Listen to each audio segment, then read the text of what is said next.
pollen stings my eyes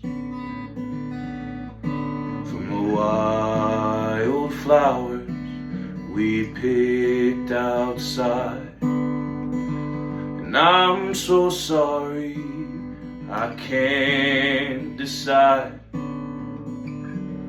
Silent, sweet as silence.